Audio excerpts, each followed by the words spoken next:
안녕하세요, 레독입니다. 이번 영상에선 인텔의 신제품 데스크탑 CPU죠, i5 1400에 대해서 알아보도록 하겠습니다. 10세대 i5 1400 제품은 6코어 12스레드 제품으로 인텔의 메인스트림 CPU 시장의 플래그십 제품 10코어 20스레드의 1900K와 하이엔드 제품인 8코어 16스레드의 1700K보다는 조금 더 접근하기 쉬운 가격으로 승부를 보는 제품인데요. 현재 속칭 보급형 시장을 꽉 잡고 있는 라이젠 3600과 비교해 과연 어느 정도의 성능을 보여줄지 바로 한번 확인해 보도록 하겠습니다. 10세대 i5 1400 제품은 6월 1일 샵다나와 기준 24만 1000원을 기록하고 있는데요. 경쟁 제품이라고 할 수 있는 라이젠 5 3600이 현재 23만 9천원인데 출시 초기라서 아직 가격 안정화가 안 됐는데도 이 정도 가격이면 예상보다는 괜찮은 것 같아요. 다들 이미 귀에 못이 박히도록 들은 내용이겠지만 이번 10세대 제품군부터는 LGA 1200으로 소켓이 변경됐습니다. 소켓 자체의 크기에는 큰 변화가 없지만 홈 자체가 바뀐 관계로 9세대 CPU를 장착할 수 없게 됐어요. 이전 6세대부터 9세대까지 발생한 여러 호환 문제를 완벽하게 끝내려 했던 게 아닌가 싶습니다. 지금 여론을 보면 소켓 변경에 대해서 그렇게 관대한 상황은 아니죠. 자세한 스펙을 이전 9세대 i5 9400F와 비교를 해보면 물리적인 코어 개수는 6개로 동일하지만 하이퍼 스레딩 기술의 적용으로 기존보다 스레드 수가 2배 늘어난 12개가 되었습니다. 게임은 물론이고 영상 작업이나 기타 다중 작업에서도 충분히 성능을 뽑아낼 수 있을 것으로 보여요. 전문적인 작업용으로는 조금 모자랄 수 있겠지만 이전 9세대와 비교하면 훨씬 더 널널한 작업 환경을 만들 수 있겠죠. 기존의 3600과 9400F를 설명드리면서 영상 편집 혹은 렌더링 등의 멀티코어 작업에선 6코어 6스레드 9400F보다 6코어 12스레드인 3600이 압도적으로 더 좋다고 말씀드렸었는데 이제는 1400 제품도 6코어 12스레드니 상품 경쟁력이 엄청나게 상승한 거죠. 앞으로 3600과 1400의 이 피 터지는 싸움이 굉장히 기대됩니다. 기본 클럭은 2.9GHz의 인텔 터보부스트 2.0 기술로 최대 클럭은 4.3GHz까지 올라갑니다. 더구나 65W로 소비 전력까지 착하니까 게이밍용 간단한 작업용으로 가성비 최고의 CPU 타이틀을 노려볼 수 있을 것 같아요.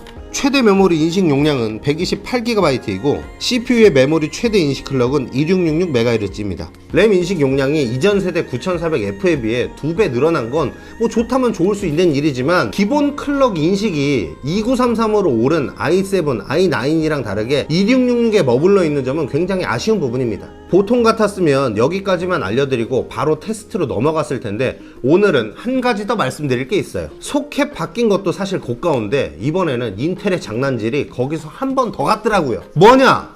바로 스태핑을 가지고 장난질을 쳤습니다. 스태핑은 CPU의 변화 과정을 알파벳이랑 숫자로 표기한 건데요. 코어 혹은 구조가 변했거나 새로운 공정 그리고 기타 오류나 버그가 수정되면 한 번씩 바뀌는 거예요. 리비전이랑 똑같다고 보시면 됩니다. 근데 여기서 이 1400의 문제는 뭐냐? i5 라인업 스태핑엔 현재까지 확인된 바로는 Q0와 G1이 있는데 Q0는 CPU 다이와 히트 스프레더 사이를 납땜하는 솔더링 방식이 적용되어 있고요. G1의 경우 솔더링이 아닌 써멀질만 되어 있어서 Q0에 비해 발열 해소에 불리할 수밖에 없어요. 그래봤자 1400 아니냐, 발열 개뿔도 없는데 뭘 그거 가지고 그러냐라고 할 수도 있겠지만 정확한 공지 없이 Q0와 G1을 섞어가지고 판매하고 있는 이 방식이 저는 개인적으로 마음에 안 든다는 거예요. 똑같은 돈을 주고 샀는데 누구는 솔더링 된 걸 사고 누구는 그냥 똥썸을 발라져 있는 그런 그지 같은 거 사고 그러면 기분이 좋겠냐 이거예요. 그냥 하는 짓마다 그냥 정냄이 뚝뚝 떨어지는 짓거리만 하고 있어요 인텔이 지금. 아유 정 떨어져.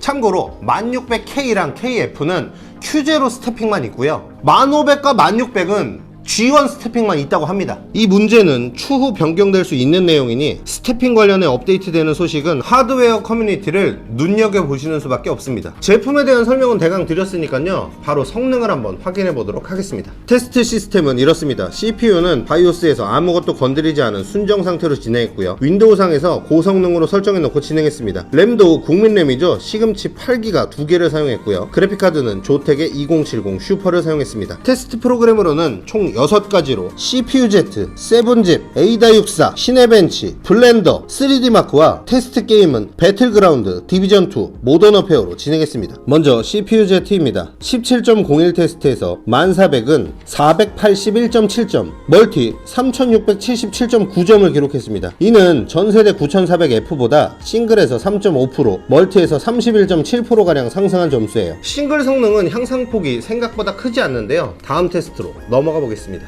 19.01 테스트입니다. 1400은 161.3점, 1163.5점을 기록했습니다. 17.01 테스트와 비슷하게 싱글에서는 3.8%, 멀티에서는 33.4% 성능 향상이 있었습니다. 마지막으로 19.01 AVX2 테스트입니다. 1400은 싱글 653.1점, 멀티 5153.6점으로 9400F와 비교해 각각 3.7%, 46.7%의 성능 향상이 있었습니다. 다음은 7집 테스트입니다. 압축 점수 45,410점, 압축 해제 점수 45,704점, 총점 50,057점으로 9400F와 비교해 총점에서 36.94%가량 성능 향상이 있었습니다. 여기까지만 보면 싱글 점수에선 3.5에서 4% 정도지만 하이퍼 스레딩의 영향인지 멀티 점수에서는 최소 30% 이상의 차이가 났습니다. 계속해서 다음 테스트로 넘어가 보겠습니다. 렌더링 성능 체크를 위한 시네벤치 R20 테스트 결과입니다. 1400은 싱글 점수 429점,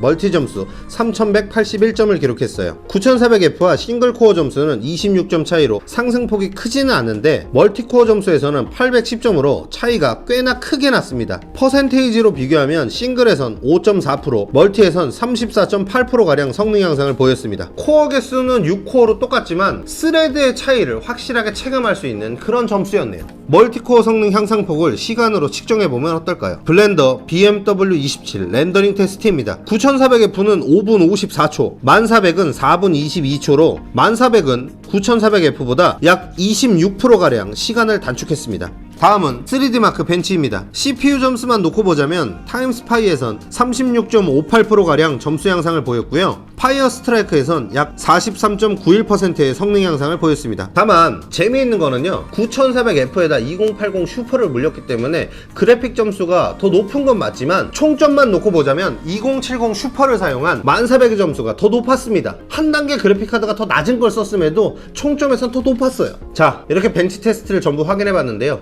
이 정도 성능 향상이면 사실 벤치놀이 할만해요. 아무튼 여러분들이 가장 궁금해하실 게임 테스트로 한번 넘어가 볼 건데요, 게임 테스트는 9400F가 아닌 3600이랑 한번 비교해 보도록 하겠습니다.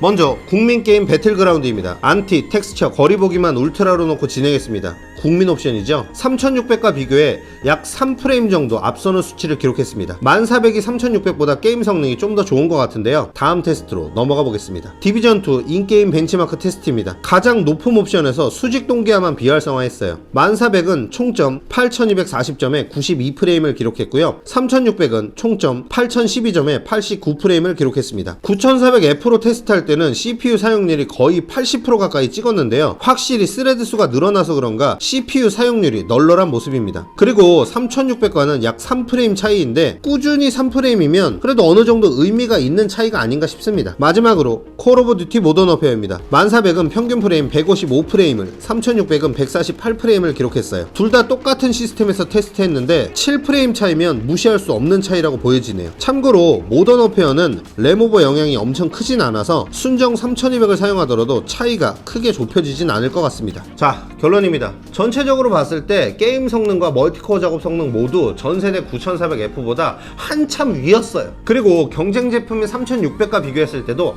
약간의 성능 차이가 있었습니다. 그렇다면 가격이 가장 중요한 문제인데 10세대가 출시된 지 얼마 되지 않았는데도 이 정도 가격이라면 가격도 굉장히 착하게 나온 거예요. 물론 그거에 맞춰서 3600도 가격이 계속 떨어지고 있죠. 두 CPU 모두 가격이 낮기 때문에 메인보드 가격까지 했을 때 어느 놈이 더 싼지가 관건이 될 것 같아요. 또 한 가지 차이라면 AMD 3600 같은 경우는 최하위 보드인 320 보드에서도 램오버를 지원하는 반면에 인텔 같은 경우는 그런 걸 지원을 하지 않아요. 그런 거에서 오는 차이도 있겠죠. 1400 같은 경우는 저가형 보드에서 2666이 한계죠. 순수 성능 싸움에선 3600을 1400이 이길 수가 있어요.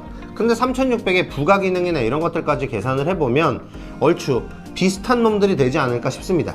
근데 뭐 신제품 나오고 뭐 이런 건 다 좋은데 개인적으로는 이 스태핑 문제가 제일 좀 마음에 안 들어요. 그냥 꼴배기가 싫어요. 려독 유튜브 시청자분들 중 i5 구매를 생각하고 계신 분들이라면 구매하시기 전에 이거 한 가지만 꼭 생각해보세요. 제품의 발열이 좋고 안 좋고의 문제가 아니라 내가 똥썸을 발린 G1 스태핑 제품을 받았을 때 과연 내 기분이 안 같을 자신이 있는지 아시겠어요?